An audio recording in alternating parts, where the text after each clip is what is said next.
السلام عليكم ورحمة الله وبركاته. أهلا بيكم يا كل متابعينا على قناتنا كريز وحبان. يا رب تكونوا بخير. كل سنة وانتم طيبين ورمضان كريم عليكم يا رب، وينعاد عليكم الأيام بالخير، وإن شاء الله يبقى شهر خير علينا جميعا. النهاردة إن شاء الله هنعمل الجمال اللي معانا ده. هنعمل الزبادي بطريقة سهلة، هيطلع معاكي كريمي ومتماسك، على الرغم من ان احنا في جو برد. وفي ناس كتير كانت قلقانة وتقولك الجو البرد ما بتخليش الزبادي يمسك، وبنبقى محتاجين مكنة زبادي. لا بقى ان شاء الله هنعمله بطريقه سهله، وهيبقى متماسك معاكي وحلو قوي. يلا بقى تعالي نشوف الطريقه. اول حاجه معانا كيلو من اللبن يكون دافي، ومعانا كوبايه زبادي. طبعا نوعيه الزبادي اللي حضرتك عاوزاها هي اللي تشتغلي بيها، يعني مثلا زبادي شركات، زبادي بلدي، حسب الطعم اللي انت عاوزاه يطلع لك في الزبادي بتاعك هتشتغلي بالزبادي.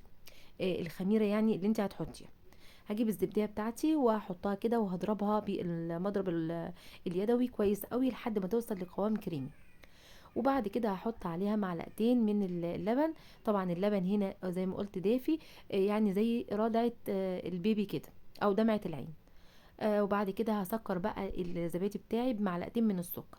انا بصراحة بحبه مسكر كده، يعني بيدي طعم حلو للزبادي. وده برضو بيرجع لاختيار حضرتك اذا كنت عايزة تضيفي سكر او لا.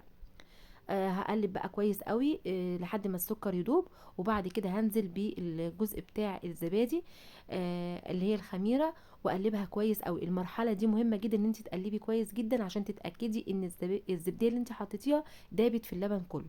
في ناس في المرحله دي ممكن تضربه في الخلاط، بس بصراحه ربنا انا مش ببقى محتاجه ان انا اضربه، لان هو بيدوب معايا كويس قوي. بعد كده جبت بقى الكوبايات بتاعتي.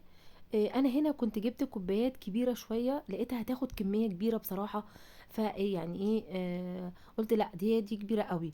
دي كانت كمان اكبر من الطاجن الفخار تقريبا. رحت لا قلت غيرت رايي وجبت كوبايات صغيره شويه وبدات احط فيها. بس على فكره الكوبايات دي مش صغيره ولا حاجه. الكوبايات دي بالمقارنه بالزبادي اللي انت بتشتريه من السوبر ماركت لا اكبر بكتير. ما شاء الله الزبديه اللي في السوبر ماركت دي معلقتين وخلاص، يعني تحس ان هي بتخلص هوا. لكن الزبادي اللي انت بتعمليه في البيت بيبقى كده الكوبايه محترمه بصراحه ربنا. يعني الكميه دي ادتني 7 كوبايات، حلوه حجمها حلو، وكوبايه صغيره.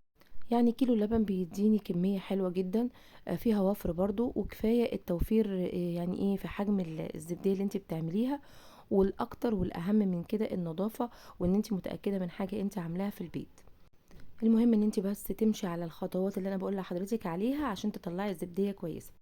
نيجي بقى لاهم خطوه اللي هتخليكي تطلعي الزبادي متماسك وكريمي وحلو قوي.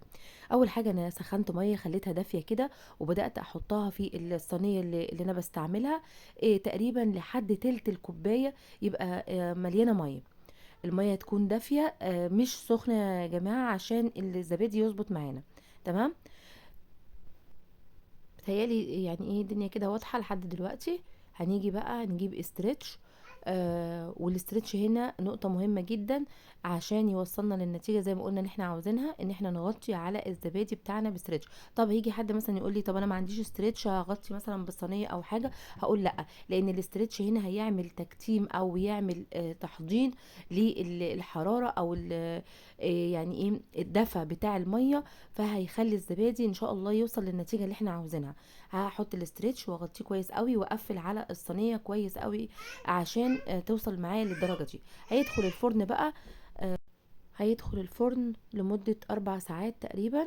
وبعد كده هطلعه وادخله التلاجة برضو تقريبا 4 ساعات برضو. هيطلع معايا كده زي ما حضرتك شايفة. بصي انا بجيبهولك كده وبجيبهولك كده زي الفل، ما فيهوش اي حاجة، ما بيتقلبش الحمد لله، متماسك جدا. عاوزة اوريهولك بكل ايه احواله عشان تبقي متأكدة ان هو ان شاء الله هتوصلي للنتيجة دي لو اتبعت الخطوات اللي احنا قلناها ان شاء الله بإذن الله. عاوزه اقولك على نقطه كمان، لو حضرتك بتستخدمي يعني صينيه المونيا، يا ريت تكون صينيه قديمه عندك، ما تكونيش محتاجاها قوي. عشان هي مع استعمال الزبادي والتكرار هيخليها تسود شويه. بصوا انا هنا بوريكم القوام بتاعه. بصوا بسم الله ما شاء الله، زي الفل، قوامه حلو قوي متماسك كريمي. مش هقول لكم بقى كمان على الطعم حلو قوي. وانت لو عاوزه تسكري زي ما قلنا بمعلقتين سكر بتفرق معاكي في الطعم وبتخليه طعمه حلو قوي. طيب. يا ريت بقى الفيديو يكون عجبكم، وان شاء الله تطبقوا الطريقه وتعجبكم باذن الله. واشوفكم ان شاء الله فيديوهات جايه كتير. ما تنسوناش بقى في اللايك والشير. والسلام عليكم ورحمه الله وبركاته.